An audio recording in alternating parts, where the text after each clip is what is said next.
Yes, bambe mngqongo, ibambe ntsundu eyetshona malanga. Siyangena kwenjenje sibulisa kumakhaya ngamakhaya kwindawo ngendawo niphulaphuleni kuzo. V-SRFM, Vukani Community Radio. Uzibambile umngqongo untsundu sophitsha ingqolomsilo zolantshaleni ngazumenza. Ntinkonjani imnyama ibhabhe emafini. Buye izofela ekhaya. Ngumhla senze bengumhla wesixhenxe kwinyanga yenkanga kulo mnyaka wama-2024. Siyangena mphulaphuli sibulisa injalo njoku sothula ibotyo sikhahlela kwiikumkani zezwe lakowethu, kwiinkosi, kwizibonda oonozityetyane, abantwana bengulo. Sitsho sithi makube Xhosa kube yeli ndlantloko zamakhaya. Siyakhahlela ukwenjenje mphulaphuli sizigobha amacala kungolesine ke entsukwini. Ndichulumancile ke kolu suku lanamhlanje mphulaphuli ngondwendwe lam endinalo phaa kweliya icala lingaphaya. Sele lukhona phaa kweliya icala ayiqhelekanga apha enkqubeni. Mphulaphuli, namhlanje ndikunye phaa noBruce nguKhayalethu lo sinaye. Abantu batsha ke bayakumazi ke, bayamazi phaa kuTikTok, umnintsi kakhulu phaa. Injalo nje kuyabonakala ngumntu webala kodwa akasithethi isiXhosa. Injalo nje uke uze yena ubangagweki madoda. NdingumXhosa naxa kukho umntu ozothetha isiXhosa olu hlobo ukogqitha nam lo. Sikunye naye ukhona kwelaa cala lingaphaya. He madoda, he mntakwethu, mandikubulise ndikunike nethuba ubulise kumphulaphula ekhaya. Enkosi kakhulu, ndiyabulela ngokundimema namhlanje apha kule nkqubo yakho entle kangaka. Ndiyabulisa nakwabaphulaphuli bakho namhlanje.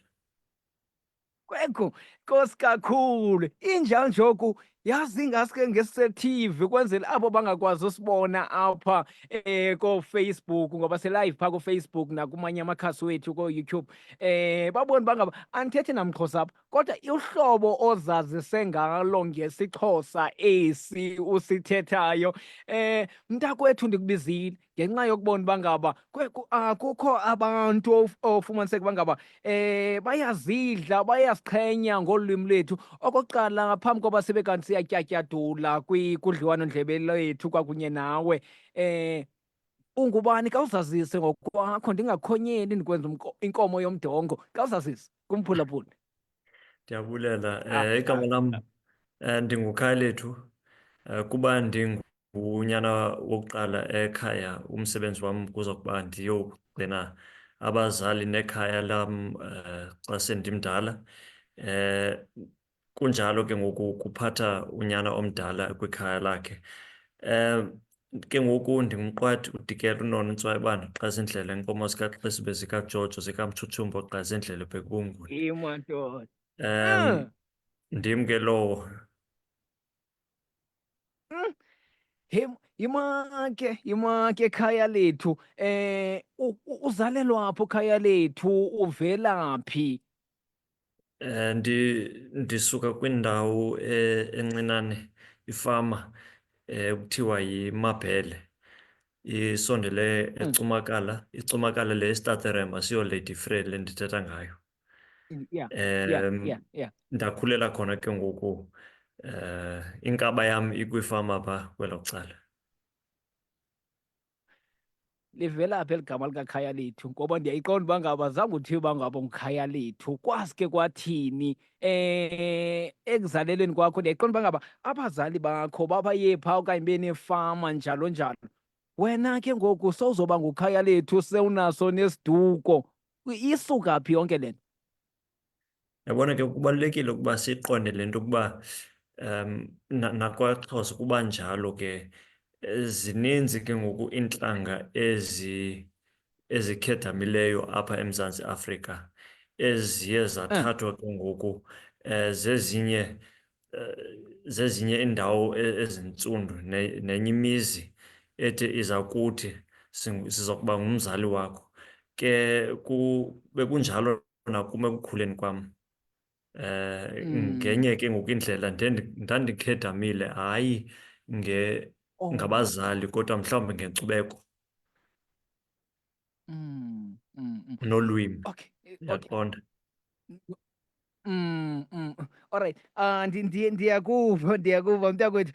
Injalo nje ke inikisa umdla kakhulu le ncoko sinayo. Mphulaphulisi kunye Khayalethu, eli gama likaKhayalethu ke kokukhedama kwakho ndiyakuva ngaba wawukhedame ngenkcubeko nokuthini wafumana eli gama likaKhayalethu ulifumana phi?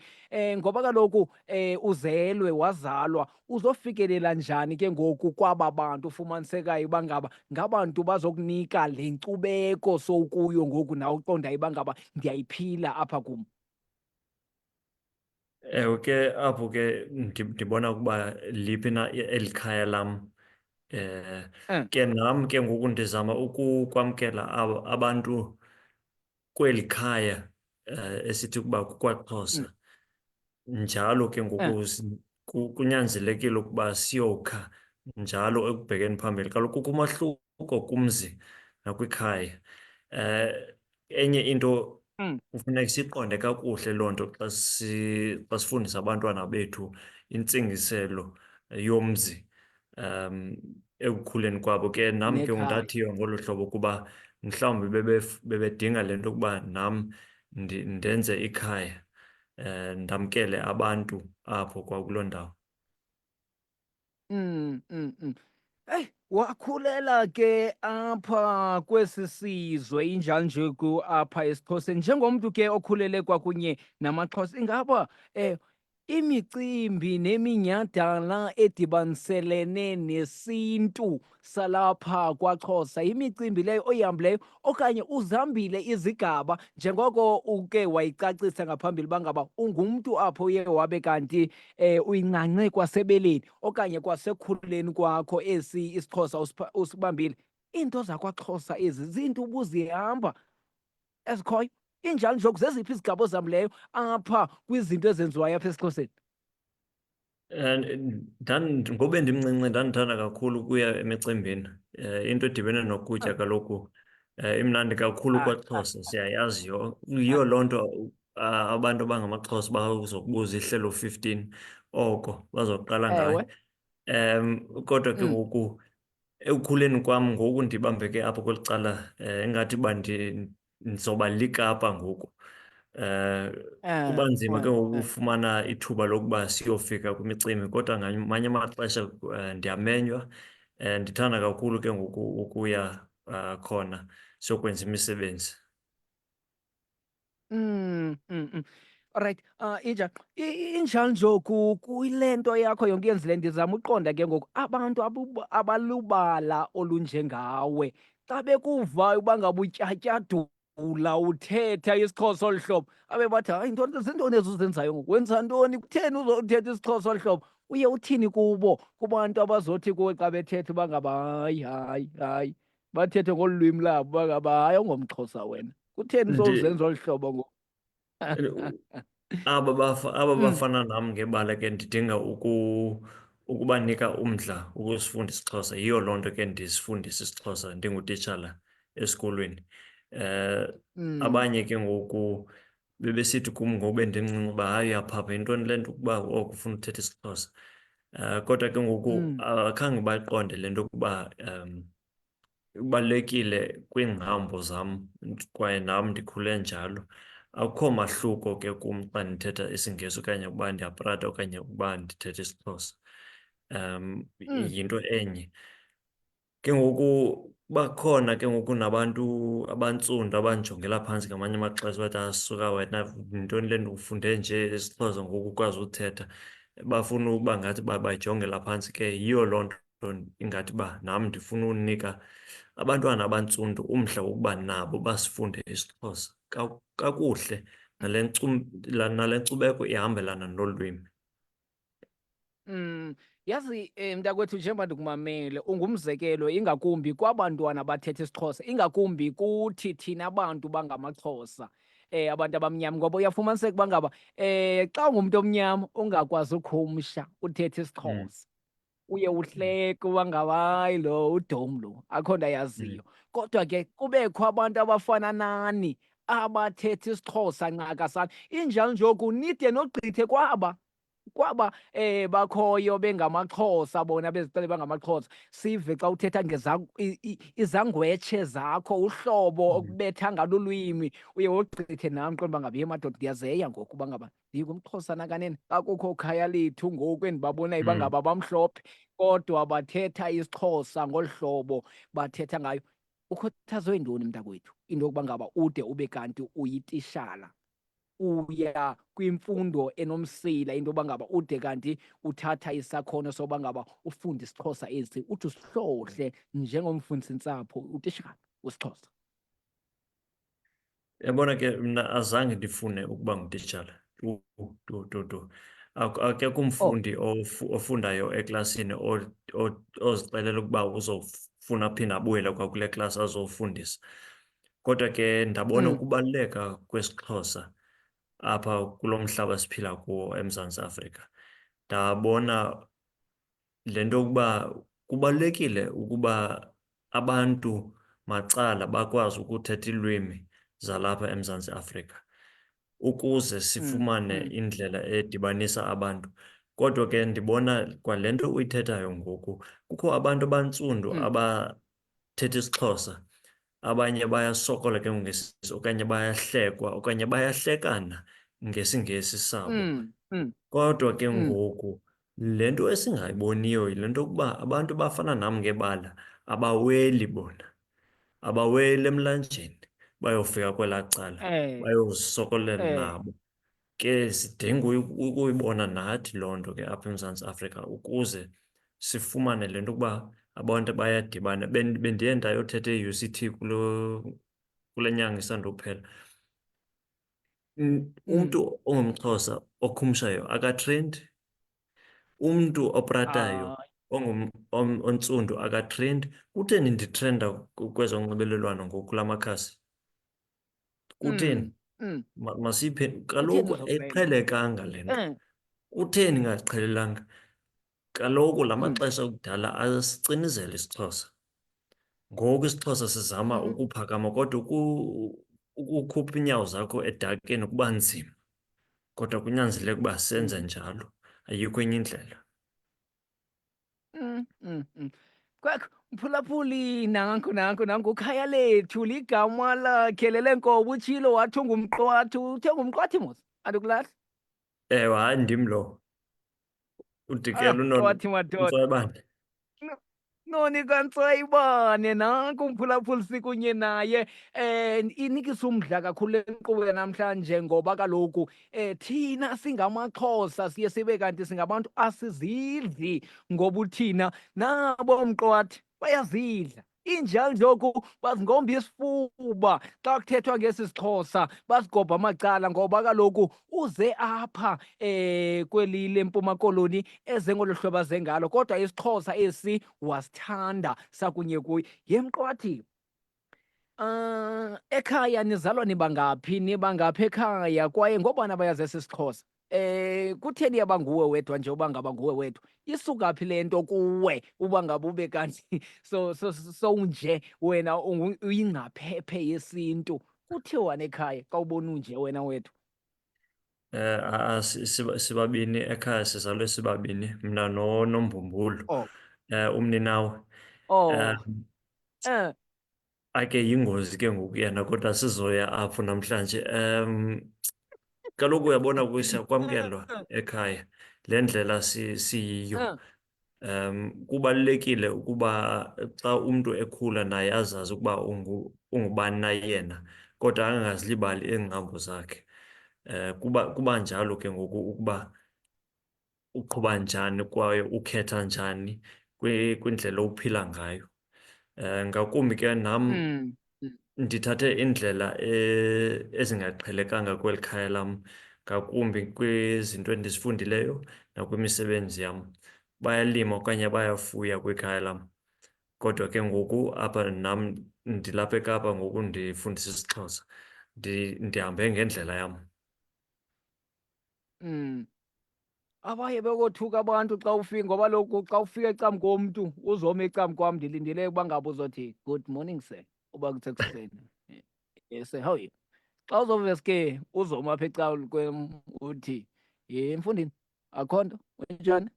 Baye bathi ithini i-reaction yabantu umuntu ongakwaziyo xa ufika kuye okanye ubuza loo nto uyibuzayo uthetha naye uba mfondini ndifuna phaa emangqongweni kuphi yena ulindele uba ngozokhumsha Kunjalo ke ithini nje ngamanye amaxesha abantu ndithi yintoni kuza kangaka ngathi uba usandobona iKrismesi yakho. Um, kuba njalo ngamanye amaxesha ke Eh, ayiqhelekanga kakhulu, kodwa ke ngoku kuba khona namanye amaxesha okuba abantu bayahleba. Ndizawuba linda ke mna bathi bagqibe ndiye ke undiphendule. Yho, ngoku eh, bafuna uba ngumhlobo wam kodwa basandondihleba. Thini mani? ugqiba kuhleba lo mntu xa usomphendula uba uthini uthini yinto le ithethayo uthini Khawuze sifote othuki mani, sicela ufota. yem Ngoku kwathi ndiyafuna ya ungaqhuba hayi, dikela bendizothi uba ndiphinde ndithi kodwa usandothi uba hayi, khawumjonge loo ndlebe ezitsolo ezibomvu apha. Ngoku ufuna ufota nazo ezi ndlebe ezitsolo ezibomvu. ubuzidlala intonga ubuzihamba iinto zamakhwenkwe ngelaa xesha ubusecumakala uhamba namanye amakhwenkwe angamaxhosa ubusenza njani apha ekhuleni uzidlalile iintonga Eh, wolusile wayiwela imilambo waqubha kwimilambo yasecumakala wenze njani sisandowukhupha incwadi ngoku eyayibhalwe nguTiyo Soga ngo-1866, uhambo lohambe. Ngoku kulaa video eh yethu kuYouTube uzawubona phaa ukhona umfanekiso, mna nabahlobo bam sinxibe isinxibo sesiNtu. Um, mm, phaa kulaa video yethu kuYouTube. Kwakunjalo sasidala ngodongwe ecamkomlambo, senza iinkomo zethu, mm, senza ubuhlanti, sisika phaa. Kwakunjalo ke, nam ndaqonda ke ngelo xesha ukuba kubalulekile ukuba abantu abafana nam ngebala ukuba bakwazi nabo ukusithetha isiXhosa. Kaloku ngoku bendisafika esikoleni kula mabanga aphantsi, abantu bathi, yintoni na wena uthetha ntoni? Yintoni le nto uyitshoyo ngoku? Kuba ndikhule nabantwana abangamaXhosa, kwakumnandi kakhulu uyokolusa iinkomo neegusha, sisitya imisila mm, yegusha mm, esojiweyo. mm. Satsho ke ngoku Nifika imithubi nangaloo leyowazi aramla. umthubi Heyi, eh umthubi! Heyi, heyi, heyi, kodwa sasivinjwa ke ngoku thina ngomthubi. eh Kuthiwa ke umthubi uzawushiyelwa abantu abadala. um ah Sasirhabula nje iti kwisosa mm, sikatamkhulu. Azange siphiwe ikomityi ke ngoku thina. Sasikhule njalo Yho, ke. mm. Abantwana Awu, abahlanu mizuzu bahleli phantsi, umntu uyazikhela ke ngoku lo mphokoqo wakhe. Umntu unecephe lakhe, mm. sisitya kwisitya esinye. Ke sinye kwesi Mm. Ah, okay, mphulaphula imizuzu ngamashumi 22 ibethile phaa intsimbi yayo, intsimbi yesibhozo siphethe inkqubo, amasiko nezithethe khona ukuze singaphulukani nemvelo yethu. Sihleli kunye noKhayalethu, yatsho ke uthi ungumqwathi udikela kanoni kantswayiba ngapha ecumankala. Ngumntu ke webala elimhlophe mphulaphula evukani community radio, kodwa ke uyazingca ngesintu esi kwaye kwakunye namasiko la kwakunye nezithethe zethu. Ungandibamba phaa kuWhatsApp 073 8491740, ndiyafuna ungene emphulaphula 073 8491740, ngenjalo ndikhangele phaa emnxebeni 072 514 5381 072 514 5381. Njengoko ukhulele lapha esiXhoseni, ndiyayiqonda uba ngaba sowuthathile noko, soyindoda ebuxathula eseyindala, unayo unkosikazi, uthathe apha esiXhoseni sakho okanye ukhangele apha kolu bala ululilo ukuba ngaba awukhangelanga kulo. Uba ngaba ukhangele kweli bala ukulo, zintoni nje ukuba ngaba wenze oloo nto okanye ubufuna naye umfundisi abe njengawe kwesi siXhosa? Wenze njani? Kakusicacisele. Yabona ke, maniqale ngokuthi uba uthando luthando. Ngamanye amaxesha Mm, asikwazi akufani nokuya evenkileni uyozikhethela iCoke yakho okanye isiseloosifunayo. Ngamanye Mele amaxesha kube ngathi ke uthatha i-chicken piece uyakhetha mos xa uthatha inyama phaa uba ujonge i-drumstick ujonge imilenze ntonto yonke laa nto. kunjalo, kodwa ngamanye amaxesha akuzoyikhetha inkukhu yakho ke ukuba uyifumene kwinkukhu enjani. Uba nje Ndiyakuva. uyaqonda, kodwa ke Ndiyakuva. ndaqonda ukuba mandingaxabanisi macala apha. Ndaya ke ngoku ndayolanda esiphakathini, Okay. ke ndimfumene owebala kodwa ngowalapha eKapa. Okay. Uyaqonda. Hey, okay. Ufike engazi kwanto ngesiXhosa. Sayeka uva ngoba ngaba wona unoqhaqo, qinqo. Uthi kwenzeka ntoni ke ngoku? Uphele eyifunda loo nto? Yabona ke ndithe kuye ayikho enye indlela, kuzonyanzeleka uba afunde naye. Kodwa ke naye ke Oh, ngoku uyazama. Uye wathiywa ke ngoku naye emtshatweni nguNokhaya elihle, kuba okay. nguye okhe ikhaya elihle. Kodwa ngoku sinentombazana eneminyaka emibini, ngoku bafunda kunye. Kaloku mna ndithetha isiXhosa qha kuphela nale ntombi yethu. Yena ke ngoku Oh, uyakhumsha naye. Ngoku ke bafunda isiXhosa bobabini ngexesha elinye. madoda. Make sive abaphulaphuli Dikela. Make sive abaphulaphuli bangena besithini. Masive ngapha. Molweni msasazi. Molweni. Ndihleli nani mani msasazi. Uh, Msasazi, hayi mani bendicela undibuzela apha kubhuti lowo uh. ubana ngaba ke ngoku ingaba uyile naye entabeni okanye andibuzele msasazi. Hayi bendicela ubuza nje loo ndawo ndingumphulaphuli. Dikela, bendingafuna ukubuza, bendiyiqondile yazi lo mbuzo bendiqondile uzawuvela. Ewe. Noba uveleni. Uvela oko, kodwa ke ngoku ndifuna umphendula lo tata ngokuthi ukuba inkcubeko nezithethe namasiko, ngakumbi ezithetha ngemisebenzi yasentabeni, masingathethi ngaphambi kwabanye. Asingazi. Ewe. Ewe. Eh, Masilinde siyoncokola xa sisebuhlanti sihleli kunye. bahlele ngasebla. Uyindoda Dikela, kutsho mna. Uzothi nditshilo. Kunjalo, kodwa makayazi lo obuzayo ukuba loo mini izofika xa sesincokola sobabini sibambe into yethu eselwayo, sisodwa ebuhlanti.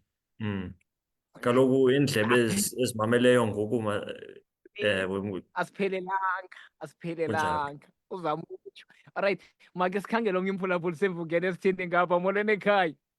Kwathi siyaphila khonto ndingutata uSiphungu apha kafani. Awundibuze lapha kumqwathe uminyaka mingaphi ngoku? Oh, kwathi uyivile lo mbuzo uba ngaba ufuna uqonda uba ngaba iminyaka yakho. Uba ngaba uminyaka mingaphi ngoku? Utsho uba uSiphungu. Iyaxhomekeka ke ndineminyaka eli12, okanye ke ukuba ufuna uyazi uba ndizalwe nini, Oh, kuyaxhomekeka yabona kulo mbuzo wakhe ya. ukuba Hayi ke ke ndiyivile le uba uneminyaka elishumi ke ngoku emva koko ke ngoku apho ndizalwe ngonyaka wenkululeko ke ndineminyaka engamashumi 30. Kamakho, right. Hayi ke ndikuvile kakuvanga le minyaka ibize yam ibini. Ndiqonda uba ngaba kuphenduleke kwalaa mbuzo ububuzeka kuqala. Nkosi kakhulu, Okay. masize kweli cala. Molweni ekhaya. Hayi msase, ndicela undibuze lapho kumqwathi uba abantwana bakhe ke ngoku nabo uyabafundisa na isiXhosa okanye bathathe ilwimi likanina wabo, mhlawumbi unina wabo nalibala elimhlophe okanye. Alright, sikuvile. Molweni ekhaya. Camakho, molweni. Ngumandokose. Mandokose. Apha kubhuti apha ubhuti Khayalethu. Ndimthandela le nto isiXhosa esithetha ngaphezu kwam. Hayi, wogqitha nawe Mandokose. Sithetha siyawuxhela noba uyintoni, noba uyintoni kodwa isiXhosa betha siyawuxhela. Ngumandokose apha eFama Ngonyama. Ngonyama, Nkosi Mandokose mani. Oh. Ndiyabulela utsho kamandi uMandokose phaa uthi hayi uyamogqitha mqwathi. ngothetha isiXhosa. Sike ndazeya nam ngema ndithetha nawe nje ndizeya mna qala ndiyijongo kuwe apha esiXhoseni. Kodwa ke Usithetha kamandi. ndifuna uthatha nje ithuba msinyane ukuthi kwabaphulaphuli ukuba masingalinganisi apha. IsiXhosa kunyanzeleka ukuba sisithande sonke. Sonke ke siyafunda imihla Ewe. ngemihla, nangoku ndingutitshala wesiXhosa ndiyafunda. Ayikho enye indlela, kunyanzeleka ukuba nathi sizithobe, siqonde le nto yokuba siyafunda. Masiva apha mqwadi. Molo ekhaya. Hayi msasazi, mandibulise nam. Molweni. Ndibulise kuwe, ndibulise kubaphulaphula, ndibulise apha kumntakwethu. Ah, Ndithi hayi mqwathi dijikela namatyala. Hayi mntakwethu ndiyavuya mani ukuva. Ndiyakuvuya ukuva uthetha apha kayise. Nam ndingumqwathi kayise. Andilapha ke mna kulo mhlaba walapha eNgcobo. Lapha eNgcobo mntakwethu ndinguZobajonge ngamalana. Shapho ke mntakwethu. Nomakoti asifunde isiXhosa, nomakoti asifunde isiXhosa mntakwethu. Nentombi yakho ithi ikholi ibe isazi. Nkosi kakhulu, nanku umntakwenu umqwathi angena kwela cala. Masiva omnye umphulaphula ngento esithini. Molweni ekhaya. Yemngqongo, Molweni. wambuza uBruce Khayalethu lona indwendweli lakho. Insusa mabandla ukuze abe uyofika kulaa mhlaba sesitaterem uphuma kwapha maqwathi uyiphi indlu. Alright, masikhangele omnye umphulaphuli kweli cala. Molweni ekhaya. Molweni Mngqongo. Molweni. Ngolizo uma apha eStackstrom. Yho, hayi sana uButkhaya, hayi uyasithetha isiXhosa, undibulisele nje kuye, ndifuna ubulisa apho kuye. Hayi uyasithetha isiXhosa eva, hayi uyasithetha. Alright, ya batsho ke abangenayo kweli cala lingapha. Masibambe nalapha emnxebeni. Molweni ekhaya, camagwe ekhaya. uMaNgqongo esibonile. Ye mamnqongo. Udadobawo. Ye dadobawo. Khayalethu umqwathi useli nodadobawo. Ye Mamela phandle. enkosi dadobawo. Nanso ke indlela. Nanku usikhungo Jiya esithi ndicela ubuza kumnomzana uKhaya uba uyakwazi udlala intonga na? Kusini na? Uyadlala intonga wawuyijongo uma ngapha kwefestile. Uyadlala intonga mqothe? Uyawabona awuwaboni nala maduma Andiboni kwaduma. kule mpandla. Liphi iduma? Hayi akhona, kodwa mhlawumbi afihlekile nje apho kwakule mpandla yam. Hayi. Inoba lapha ngemva, Asoze. ugwala lapha ngemva. Hayi. Kayibubaleka. Andinamanxebe kaloku mna, asoze. Oh, alright. Masibambe lona mqwathi, masibambe lo mphulaphuli engekaphuncuki simva uba ngaba ungena esithini. Molo ekhaya. Molweni. Molo msasazi. Molweni mama. Uthithe noThobeka nibatsha. Yes, Thobeka. Ewe, ndihleli nomyeni wami uThemkosi Josi. Simamele umqwathi lowo. Ewe, uthithe kamnandi mani isiXhosa kakhulu. Baba siyamthanda, siyamlandela nakumakhasi onxibelelwano. Thanda Madoda. kakhulu. Sombuzi buyozaze nini ekomani sizombona live. Okay. Mqwathi. Alright. Inkosi kakhulu. Inkosi kakhulu. Siyabulela. Abaphulaphuli ndicela bayeke umbuza into ezi-personal torhwana yini bawo. Alright, hayi. Okay, Nkosi kakhulu. Siyabulela kweliya icala lingaphaya. Umqwathe injongo zoba ngaba sibe kanti siyamzisa apha enkqubeni. Sifuna nabo balahle imbo yakhe yabo ngoba mqwathe uyayiqaphela wena bhuti Khayalethu bangaba ilahlekile ingakumbi esizwe sethu singamaXhosa. Siye sibe kanti silandela into zasentshona kakhulu sishiye ezi zethu. Sifumaniseke bangaba aba bangaphaya entshona banomdla into bangaba bayazi lento thina siyenzayo kodwa thina sibe siqonda bangaba lento yilento singayifuniyo. Kodwa ke phezu kwale mibuzo okanye kwento zabaphulaphuli uzohlomla kuzo xa sowufike kwikhaya lakho ufikile phaa eCumakala baye unkosikazi wakho xa uye naye phaa unxiba isintu sakho njengoba wena ungumXhosa lo unguye uyaziva njani? Naye uye abe nelaa dlobo lokuba ngaba hayi umyeni wam uyile nto uyayiphila le nto uyakusapota kule nto ukuyo kanti xa ngaba hayi mani suba undinxibisa la madakhi undinxibise nto zindisindayo apha yonke nje loo nto. Inkosikazi yam iyandixhasa nakwintoni na endiyenzayo. Ngumntu obaluleke kakhulu kubomi bam. Ke nguye ke lo othanda kakhulu ukubuyela emakhayeni siyondwendwela kwelaa cala laseCumakala. Nenye into endibonileyo yile ndlela eli khaya laseMpuma Koloni limamkela apho kweli khaya lethu. Inkosikazi yam ke ngoku yiyo loo nto ingathi uba ethanda kangaka ukuya kwelaa cala, kaloku uziva uba ngathi banaye usekhaya. Kubalulekile ke nakwenye imizi siyibone le nto yokuba umakoti uyakwamkelwa kweli khaya lakhe engena kulo. Kaloku ndiva ngamanye amaxesha kukho amabali amabi ngale ndlela kuphathwa oomakoti kule mizi yabo. Ke ndinethemba ukuba abantu bandivile ke ngoku ndisitsho impatho yabantu ibalulekile kakhulu.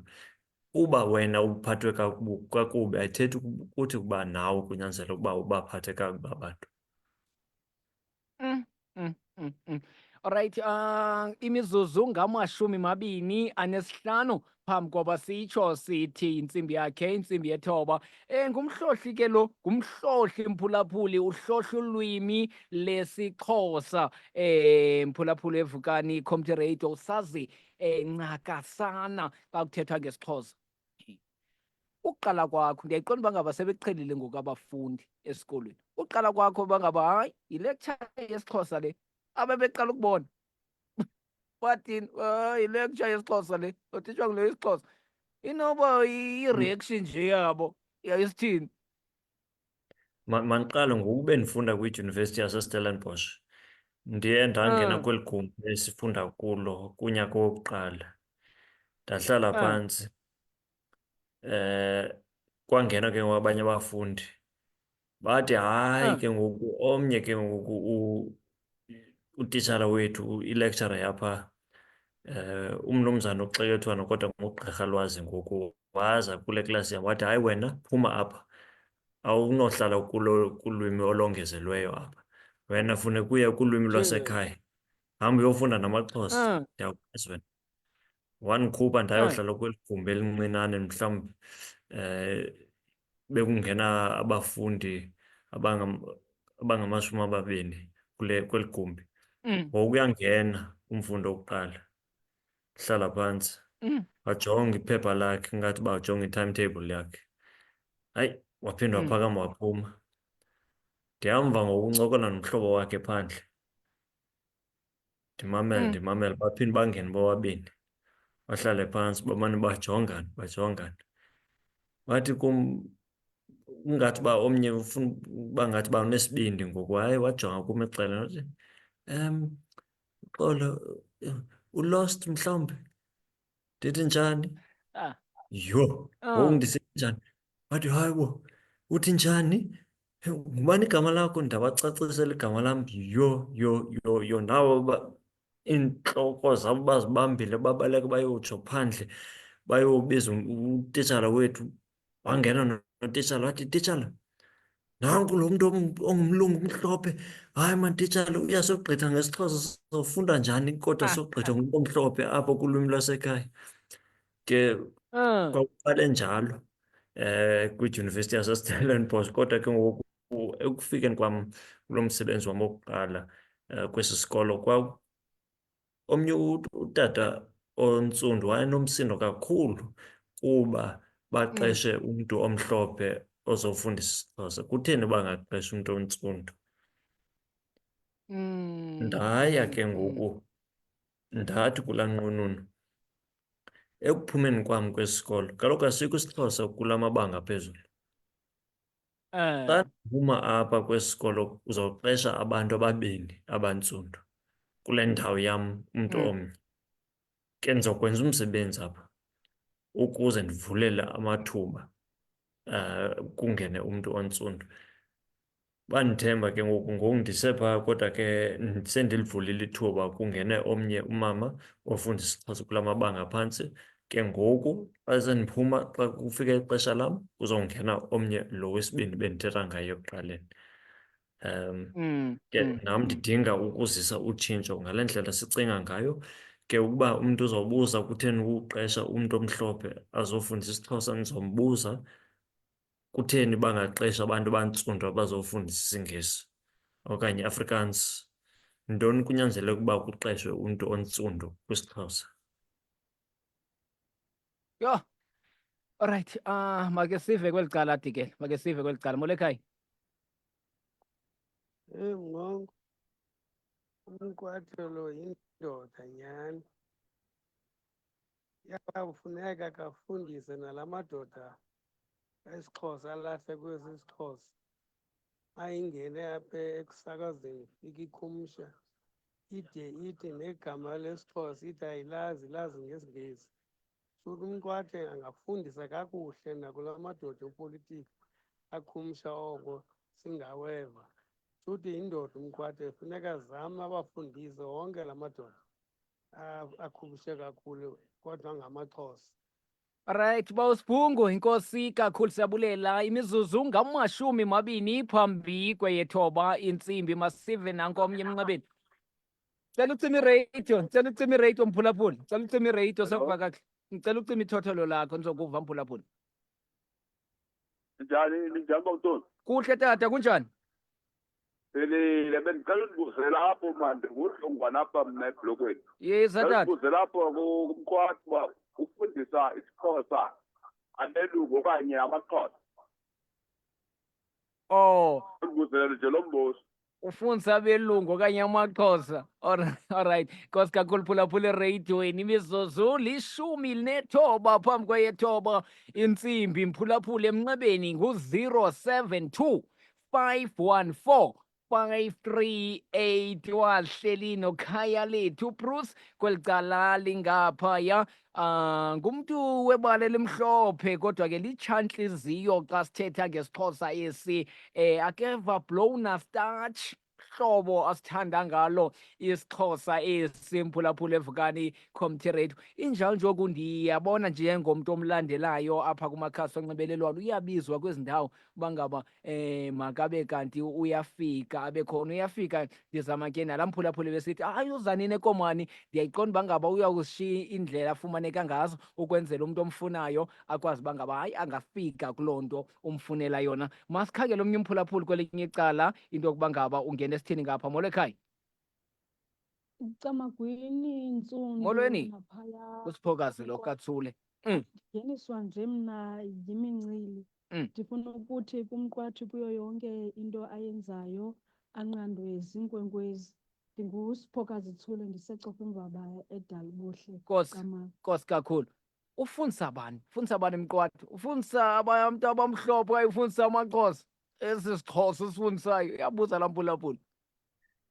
Ndifundisa abantu bonke ke emsebenzini imihla ngemihla. Ndifundisa abantu, kuxutyiwe kwiklasi yam, kwabantu abantsundu nabantu abamhlophe. Ndifunda nabantu abantwana abavela eGoli naseThekwini. Ke kuxutyiwe kakhulu kodwa ndifunda ulwimi lokuqala longezelelweyo. Xa sisitsho ke ngoku xa sikhumsha sithi uba yi-first additional language. Kodwa ke ekufundeni kwam kwidyunivesithi ndandifunde ngolwimi lwasekhaya. Ngoku ngamanye amaxesha abanye ootitshala abandincedisayo kunyanzeleka ukuba bandithobe kancinci kule ndlela endifundisa ngayo. But hayi, wena uthanda ungena nge-home language apho kwisiXhosa se-first additional, khawusithobe kancinci. Kodwa ke baphumelela kakuhle abafundi bam kuba banomdla kule nto bayifundayo. Ngaphezu koko ke ngoku ndiyayifundisa nabantu basedyunivesithi abaqalayo abangazange basive nokusisiva isiXhosa. Ndicela nje ukubeka ekoneni kancinci. Ndicela nje ukubeka ekoneni kancinci. Uyandivumela? Ndeva?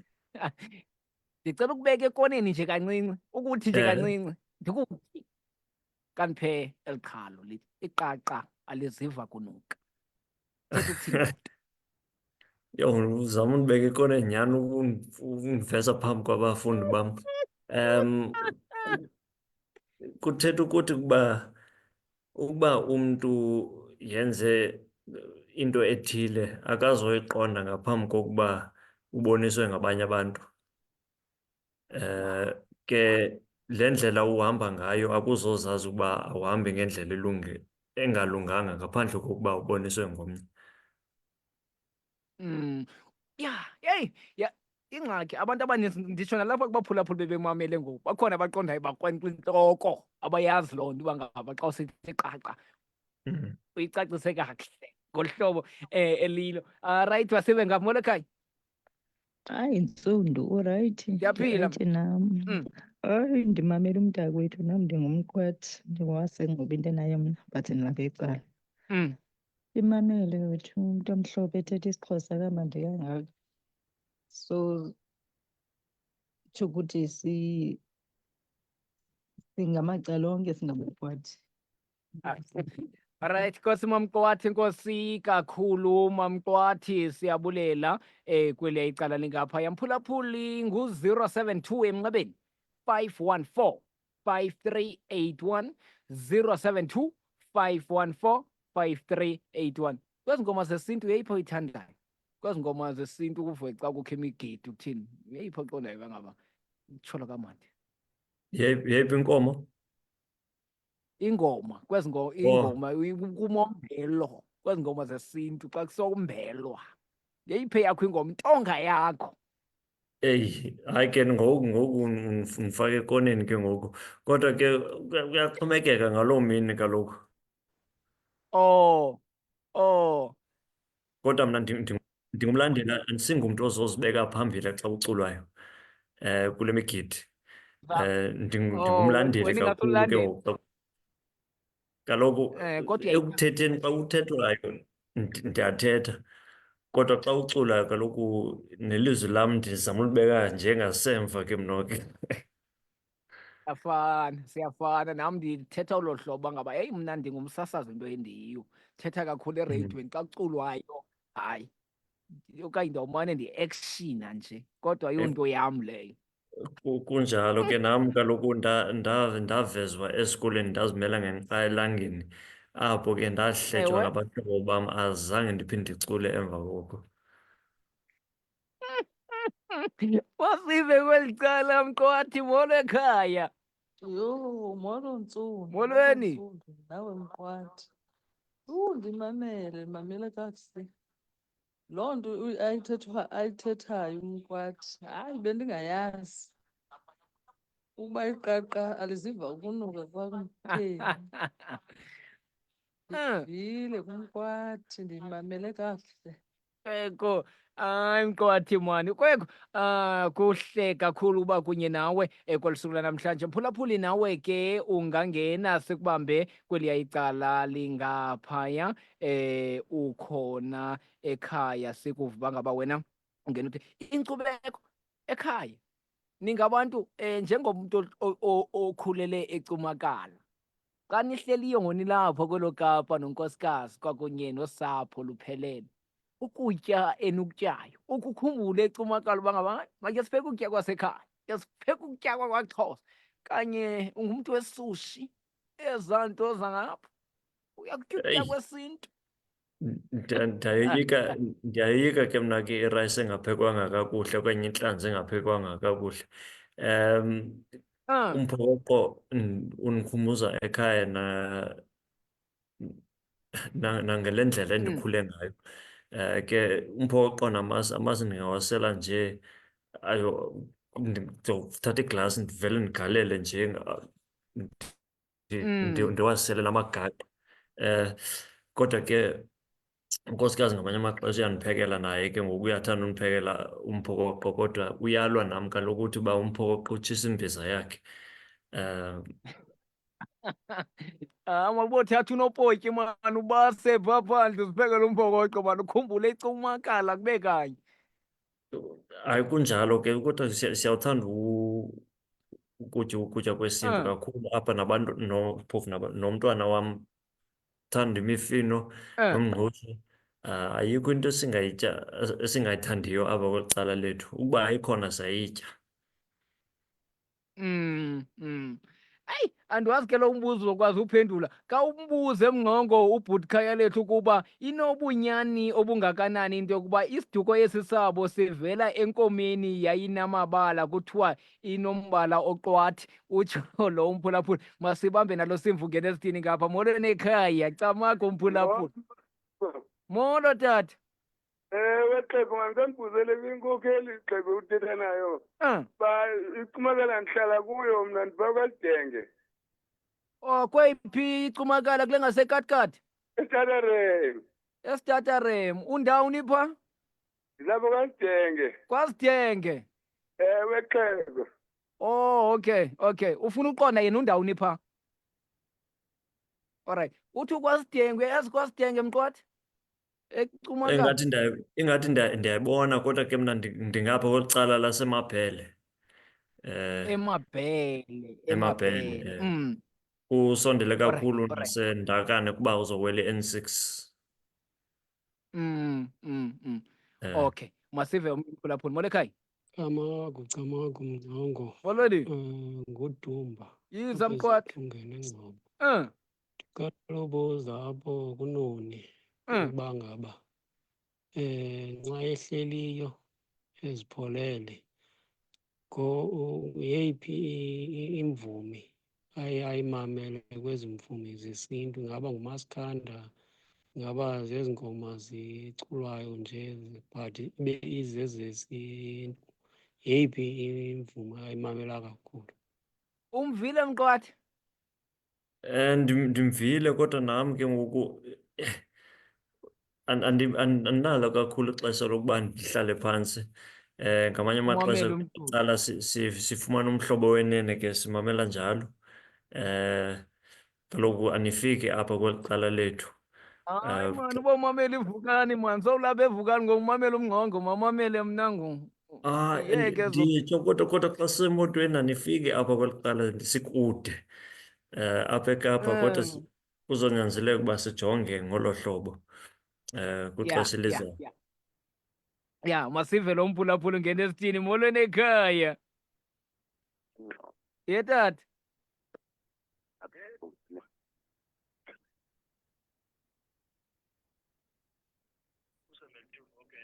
Yes tata.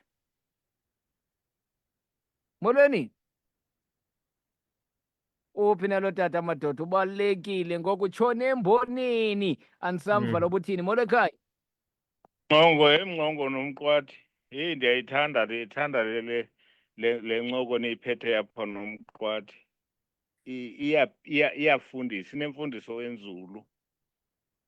Kuyekwe ukujongwana ngobuhlanga. Uyabona wena mngqongo nomqwathi, ndike ndaphangela eKapa ngobe ndisifunda ke ndimane ndiyozijopha eKapa. Ndafika phayana wena mngqongo. Okokuqala ndingumcetheli uthethayo mngqongo nomqwathi. Xa ndifika phaa eKapa ndasebenza egaraji ke apha, ndithi petrol.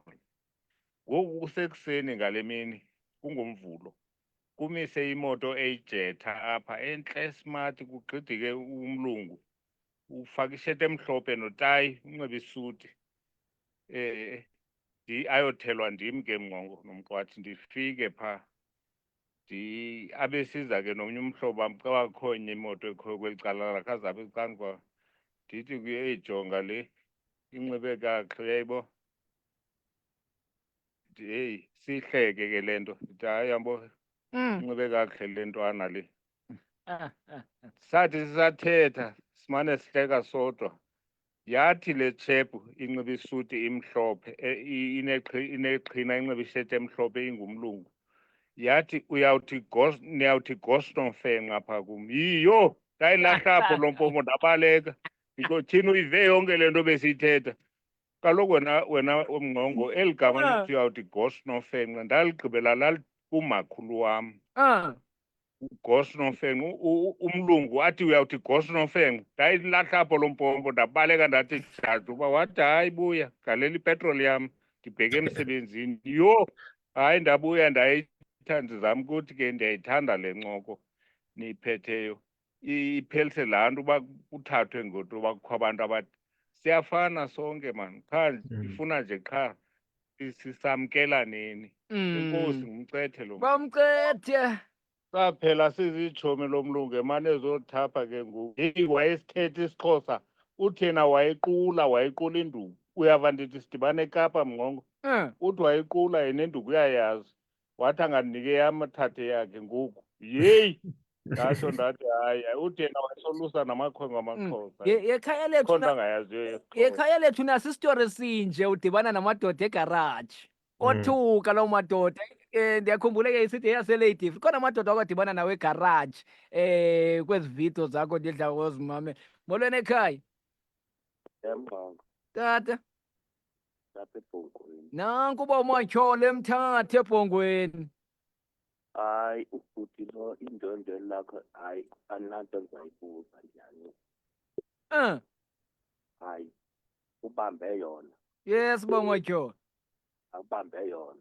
Kakade. Yes dad. Abantu. Abantu. Singabantu sibanye. Yes. Hayi lento bathi sizohlula. Sengibonisa ubuntu. Yaku.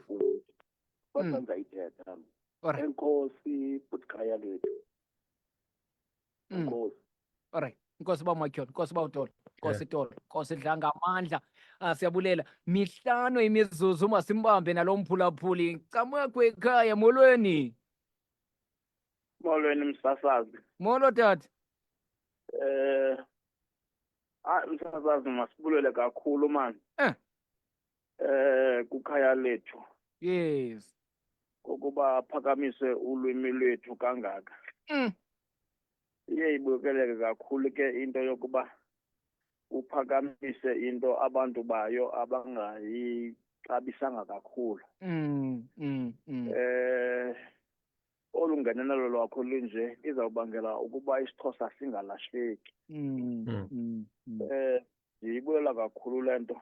Yes tata man. Izasikhulisa isiXhosa ngoba nabanye abamamele bazotsho basithande isiXhosa.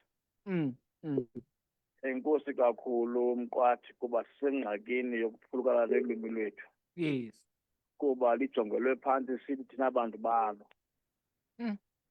Enkosi KK. Enkosi Khayalethu man. Enkosi kakhulu. Inkosi tata. Enkosi tata. Inkosi. Siyabulela imizuzu mine phambi kweyethoba intsimbi bayaxananaza bayangena. Molweni ekhaya. Yebo molweni. Molo mama. uKhayalethu nonokhaya lakhe nephoko lina yabo uthi ngithi mabahlale bebahle njalo. Nathi kwecala lethu sinayo into ebala ongusisi emntwini omnyama simthanda njengomhlobo. Umandokose ke lotho. Mandokose. Kamandi ngengoma yam. Unodelekile. Yewe. Nkosi Mandokose man ndiyabulela. Hey Khayalethu kuhle man bhuti kumandi uba kunye nawe imizuzu mithathu wabajwi phambi koba sitsho sithi intsimbi yethoba. Kwinto sithethwa ngabaphulaphula injalo njoku akho mibuzo nto nje lohlobo abaye babe kanti bayakhuthaza iluvuyo uba ngaba kubekho umntu oluphakamisayo olwimi besitsho uba ngaba qhubekeka phambili. Uziva njani nje? Ndiyaqonda uba ngaba ayilodliwano lakho lokuqala elubizwa kwithotholo, kodwa ke uziva njani xa kukho abantu abanini lwimi abaye babe kanti bathetha nawo olu hlobo? Indinika umdla ukuba ndiqhubekeke ngalo msebenzi wenzayo. Kubalulekile ukuziva ukuba ngathi uba uyaxhaswa ngabantu ofuna ukubaphakamisa apha ebomini. Ngakumbi kuba ndiphila ngesiXhosa. Ke kunyanzeleka ukuba nam ndiphinde ndibuyise kwaXhosa. Ke xa ndidibana nabantu ngakumbi xa ndenza udliwano-ndlebe nabanye abantu, akhona amaxabiso ndiwabizayo ukuba lixesha lam. Kodwa kukho amanye amaxesha ukuba ndinikezela ixesha lam kuba ndifuna ukuphakamisa isiXhosa. Apho ke ngoku andizokuthi uba ndifuna ixabiso lithile okanye lithile, kuba ndifuna nje ukuncokola nabantu kwaye ndifuna nje ukuphakamisa isiXhosa sikwazi ukuncokola ngolu hlobo sikhuthaze abantu ekufundeni kwabo kwesiXhosa nokuzithoba ekufundeni kwabo. Ekhaya lethu hayi mani, xa ulapha eMpuma Koloni uzundixelele mani ke sihlale kunye sitye irhanqa mfondini njengamadoda. Ke kunjalo kuzonyanzeleka uba senze icebo. Mani ke sidibane njengamadoda sihlala sitye inyama sitye irhanqa mani. Eyi, undikhumbuza ekhaya ngoku evuza izingxa. Alright, ndifuna ujonga nje okugqibela asizoyivala kwelaa cala. Molo msasazi, ndicela undibuzele apho kumhlekazi, ngaba uqashwe under Department of Education kule nto athi kunotata wayekhalaza ngoba ifundisa isiXhosa ndisestex prate, utsho lo mphulaphuli kweliya icala lingaphaya. Ya seyibethi intsimbi yesibhozo sesiya phaa ezindabeni. Ndiyafuna ke nje amazwi akho okugqibela usosushiya apho ufumaneka khona ukwenzela abantu abafuna ukulandela nalapho uyawuthi ufumaneke khona umntu okufunayo. Ukuba abantu bafuna ukundilandela bangaya Mnumzana Khaya kuTikTok okanye ke ngoku bangatsho uMnukhaya kuFacebook. Ndikhona naku-Instagram nakuTwitter okanye uX, ndiphaa, bangandifumana khona. Ukuba badinga ukuncokola nam okanye ukundimema kumsebenzi othile bangatsho ke ngoku kwi-inbox yam. Akho mntu ondingamphendulanga khona ke. Andisingumntu ozibona njengomntu odumileyo obaluleke ngaphezu kwabanye. Ndiphendula umntu ngamnye apho ke bangandifumana khona. Alright Mqwathi, Nkosi mani, Nkosi Yeah, ngexesha lakho busuku. phambi kokuba ndiphume ndifuna ukuthi ke ndiyabulela kuni ngexesha lenu kwaye ngokundimema apha kwecala lenu nakule misebenzi yenu. Ibalulekile. Ndicela ndiqhube ngokukhuthaza abantu kula masiko nezithethe zakwaXhosa. Kubalulekile kakhulu kakhulu kakhulu. Enkosi, Nkosi. Ubulise mani apho kunkosikazi. Enkosi ngexesha lakho, bekumele ngoku uhleli nonkosikazi. Siyabulela nakuye kuba ngabe ekuvumela uba ngabe kunye nathi ngeli xesha. Siyabulela. Okay, siyabulela. Nantso. Bye.